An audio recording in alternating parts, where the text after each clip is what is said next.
60 రోజుల్లో ఇంగ్లీష్ నేర్చుకుని అద్భుతంగా మాట్లాడేలా మేం చేస్తాం. వెంటనే స్పోకెన్ ఇంగ్లీష్ క్లాస్‌కి జాయిన్ అవ్వండి.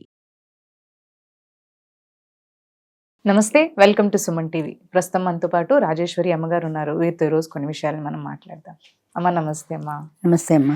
అమ్మ, ఈ మధ్య కాలంలో మనం వింటూ ఉన్నాం లివ్ ఇన్ రిలేషన్షిప్స్ అని, కో లివింగ్ అని చెప్పేసి. అవును. సో కో లివింగ్ అంటే ఓన్లీ జస్ట్ ఫ్రెండ్లీగా ఉండడమా, లేదంటే లైక్ ఫిజికల్ రిలేషన్షిప్ ఉంటుందంటారా దాంట్లో కూడా? లివ్ ఇన్ రిలేషన్లో ఒక ఫ్రెండ్షిప్ ఒకటే కాదమ్మా. అసలు యాజ్ పర్ రూల్ ఏంటంటే లివ్ ఇన్ రిలేషన్ అన్న దాంట్లో ఇద్దరు సహజీవనం, అంటే కలిసి జీవించడం.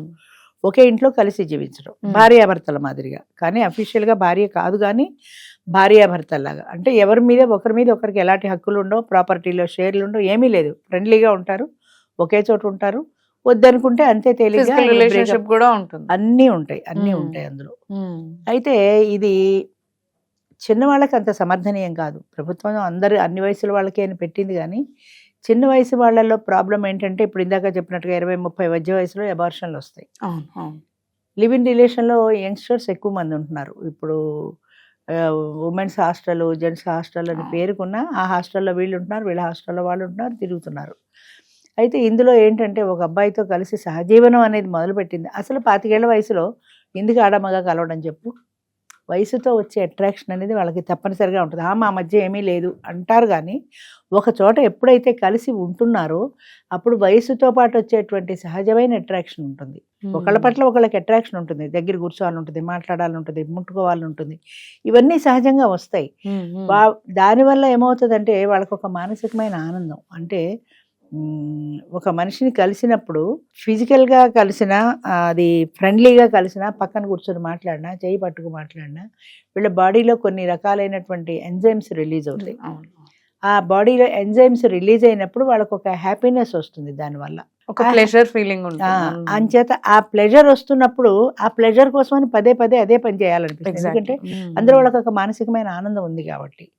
అంచేత అలాంటి ప్లెజర్ వస్తున్నప్పుడు ఆ ప్లెజర్ కోసమని తాపత్రయపడతారు. ఇప్పుడు కొత్త వ్యక్తిని కలిశారు, కొత్త వ్యక్తిని ముట్టుకున్నప్పుడు ఆ స్పర్శలో ఒక ఆనందం, దగ్గరగా ఉండడంలో ఒక ఆనందం, ఆ మనిషిని కలవడంలో ఒక ఆనందం.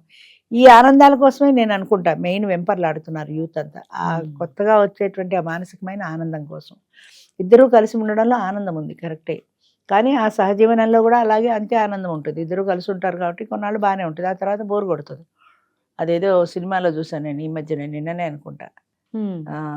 భార్య అడుగుతుంది, నువ్వు ఎంతసేపు ఫిజికల్ రిలేషన్కే ఇంపార్టెన్స్ ఇస్తావు, కనీసం ఫోర్ ప్లే అది ఏముండదంటే, వాడు అంటాడు, నీ ముఖం చూస్తే నాకు అసలు ఆ ఫీలింగే రావట్లేదు అంటాడు. నీ ముఖం చూస్తేనే నాకు ఆ ఫీలింగ్ రావటం లేదు, అసలు నీతో కలిసి ఉండాలి, ఫోర్ ప్లే కావాలి, సరదాగా ఉండాలన్న ఫీలింగ్ నాకు రావటంలా. అంటే కొన్నాళ్ళు పోయేటప్పటికి ఆడది బోర్ కొట్టేస్తుంది మగాడికి. మరి 50 ఏళ్ళు 60 ఏళ్ళు దాంపత్య జీవితంలో ఇదివరకు ఉన్నారంటే వాళ్ళకి ఆల్టర్నేట్లు లేవు. ఇదివరకు ఉన్న పిల్లలంతా సర్దుకోవాల్సిందే, కష్టమైన సుఖమైన. ఇప్పుడు బయట ప్రపంచంలో బోల్డ్ ఆల్టర్నేట్లు దొరుకుతున్నాయి, అమ్మాయిలు రెడీగా దొరుకుతున్నారు.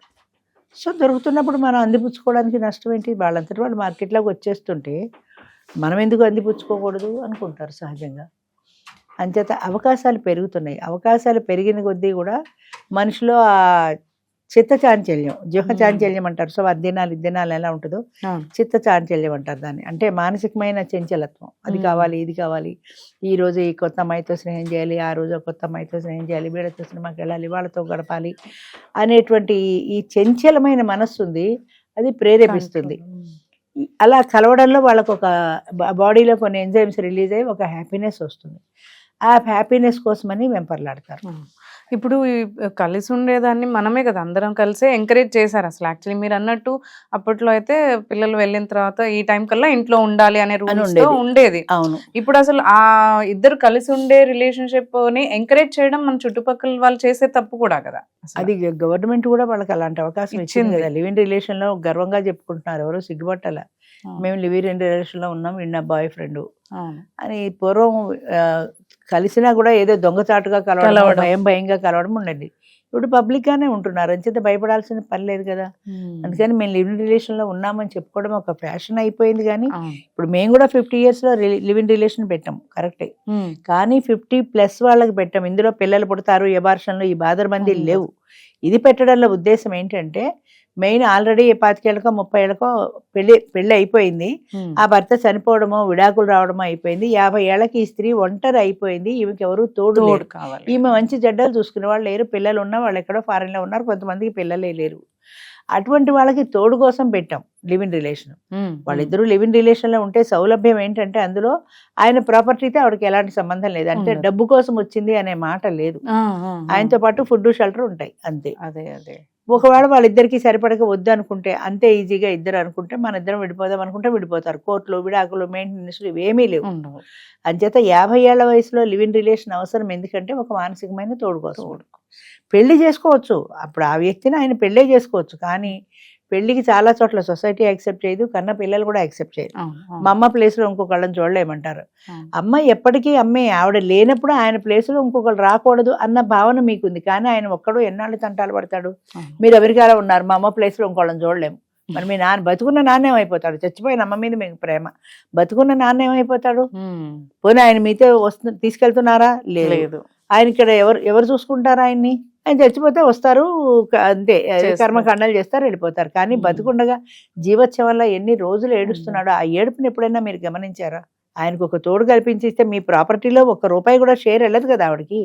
ఆవిడ ఆయన కావాలి అనుకుంటే ఆవిడ దానికి ఇష్టపడ్డ ఆవిడ వస్తుంది, దానికి ఇష్టపడితేనే వస్తుంది. కరెక్ట్. అంచేత ఆయన ఎలాంటి ప్రాపర్టీ ఇవ్వక్కర్లేదు, ఉన్ననాళ్ళు కలిసి ఉంటారు, కష్టమైతే ఆవిడ నెత్తిని జంగేసుకుని ఆయన పోయాక ఆవిడైపోతుంది, మీకు నష్టం ఏముంది అన్న భావన ఇంకా రాలేదు సమాజంలో, ఆ మార్పు రాలేదు. చాలామంది పిల్లలు చెప్తారు, మా నాన్న ఇంకో పెళ్లి చేసుకోవడం మాకు ఇష్టం లేదండి, మా అమ్మ స్థానంలో. అమ్మ స్థానం అనేది ఎప్పటికీ తల్లి స్థానం, ఎప్పటికీ తల్లిదమ్మ, అది పదే పదే పదే పదే చెప్తూ ఉంటాను నేను. తల్లి స్థానం అంటే ఆఫీస్లో కుర్చీ కాదు, ఒకళ్ళు లేవగానే ఇంకోళ్ళు వచ్చి కూర్చోడానికి. తల్లి స్థానం ఎప్పటికీ తల్లిదే, ఉన్నా లేకపోయినా. ఆ వచ్చే ఆవిడ she is only A friend of your father, she is only A care taker of your father. నీ తండ్రి యొక్క మంచి చెడ్డలు చూసుకోవడానికి వస్తుంది, కానీ ఆవిడ నీ తల్లి స్థానంలో రావటం లేదు. అది నీ తల్లి స్థానం నీకే ఉంది, ఒక ఫ్రెండ్గా వచ్చింది, ఆయన మంచి చెడ్డలు చూసుకుంటుంది, ఆయన ఆవిడ మంచి చెడ్డలు చూసుకుంటాడు అంతే అన్న భావనతో ఉన్నప్పుడు ఈ తేడా రాదు. మా అమ్మ స్థానంలో వచ్చింది, మా అమ్మ స్థానంలో వచ్చింది, నాకు మారుటి తల్లి, ఏదో సినిమాలో సూర్యకాంతంలాగా నాకు మారుటి తల్లి అన్న భావమే వస్తుంది, కానీ ఆవిడ మా నాన్న మంచి చెడ్డలు చూసుకోవడానికి ఉంటుంది, మేము ఎలాగో చూడటం లేదు కదా, పోన్లే ఆవిడైనా ఉంది అన్న చిన్న మైండ్ సెట్, అదొక్క మనసు మార్చుకోగలిగితే ఆవిడతో వాళ్ళు కూడా స్నేహంగా ఉంటారు. ఆ మైండ్లో ఆ చిన్న భావన ఒక్కటే, ఆ భావనని మార్చుకోలేకపోతే ఇంకా అంతే, ఆ డిఫరెన్స్ అలాగే ఉంటుంది. అందుకని అంచేత కోలివింగ్ అన్న దాంట్లో యంగ్స్టర్స్కి ఎక్కువ ప్రమాదం, ఎందుకంటే ఇప్పుడు వీళ్ళు పెళ్లి కాకుండా లివ్ ఇన్ రిలేషన్లో ఉంటున్నారు. రేపు పొద్దున పెళ్లి సంబంధం అన్న తర్వాత వీడిని ఇక్కడ వదిలేసి మళ్ళీ ఇంకోటి పెళ్లి చేసుకుని వెళ్ళిపోతారు కదా. ఆ ఎమోషనల్ రిలేషన్ ఎందుకు లేదు? 2 ఏళ్ళు 3 ఏళ్ళు వాడితో కలిసి నువ్వు లివ్ ఇన్ రిలేషన్లో ఉన్నప్పుడు ఇష్టమైతే పెళ్లి చేసుకోండి, తర్వాతైనా 2-3 ఏళ్ల తర్వాతనైనా పెళ్లి చేసుకోండి. పెళ్లి చేసుకోరు, వాళ్ళకి క్యాస్టో ఏదో ఒకటి తేడా వస్తుంది ఇక్కడ, వాళ్ళు ఒప్పుకోరు. అంచేత వాళ్ళు ఏదో వాళ్ళ క్యాస్ట్ వాడిని చూస్తారు, అంతే వెళ్ళిపోతారు, పెళ్లి చేసుకుంటారు. అంటే వీళ్ళ మనసులో ఉన్నటువంటి ఆ బంధం కానీ ఆయనతో ఉన్న ఎమోషనల్ రిలేషన్ కానీ ఏమైపోతున్నామంటే అవేం లేవు, ఎమోషన్సే లేవు. రిలేషన్ ఏదో టైంపాస్, ఫిజికల్ నీడ్, అది దానికోసం దగ్గర అయ్యాం ఇద్దరం అంతే. ఆయన దాన్ని ఆయన వెళ్ళిపోతాను, ఆవిడ దాన్ని ఆవిడ వెళ్ళిపోతుంది. అంచేత లివ్ ఇన్ రిలేషన్ అన్నది పెద్దవాళ్ళకు ఇబ్బంది లేనిది, అది వాళ్ళకు ఒక తోడు కావాలి కాబట్టి. మీకు ఇంకా ఫ్యూచర్ చాలా ఉంది, పెళ్ళి పిల్లలు ఇవంతా ఉన్నాయి మీకు. ఈలోగా కొన్నాళ్ళు ఏడాదో 2 ఏళ్ళు జాగ్రత్తగా ఉంటే వాళ్ళు ఎలాగో సంబంధాలు చూస్తారు. ఈ ఏడాది 2 ఏళ్లలో ఇది వెలగబెట్టక్కర్లేదు కదా, కోలివింగ్ ఏదో అంటారు కదా, అది ఎప్పటికైనా ఆడదానికే ప్రమాదం. ఆయన ఎవరో చెప్పినట్టు అరిటాక్ మీద ముళ్ళు పడ్డా అరిటాక్ మీద పడ్డా అరిటాకే నష్టం అన్నట్టు, ఏ ప్రెగ్నెన్సీనే వస్తే మగాడిదేముంది దులుపు పోతాడు, ఆడదానికే కదా ఇబ్బంది. మళ్ళీ వెళ్ళడం, అబార్షన్ చేయించుకోవడం, 2-3 అబార్షన్లు అయితే ఈవిడ హెల్త్ పాడవడం, ఇబ్బందులు అన్నీ వస్తాయి. అంచేత లివ్ ఇన్ రిలేషన్ అన్నది వృద్ధులకి అయితే సూట్ అవుతుంది, కానీ యువతకి సూట్ కాదు, ఫస్ట్ పాయింట్. రెండోది ఏంటంటే ఇందులో వచ్చేటువంటి సమస్యల్ని మనం దాన్ని పరిష్కరించుకోవటం కష్టం అంటారు. మూడోది మీ మీద మీకు కంట్రోల్ ఉండాలి. ఎందుకు లివ్ ఇన్ రిలేషన్ కోసం పరిగెట్టడం, ఎందుకు ఒక మగాడి కోసం పరిగెట్టడం? ఒక బ్రహ్మచారిలాగా మగాడు ఉండలేడా, నాకు పెళ్ళొద్దు అన్న ఆడది ఉండలేదా? 30 ఏళ్ల దాకా ఉంటున్నారు కదా, 30 ఏళ్ల దాకా ఉన్న వాళ్ళు లివ్ ఇన్ రిలేషన్కి ఎందుకు వెళ్తారు? అది లేకుండా మీరు ఎందుకు ఉండలేరు? ఆ ఉండలేని బలహీనత ఉంది కాబట్టే ఎవరో ఒక మగాడిని చూసుకుంటున్నాం.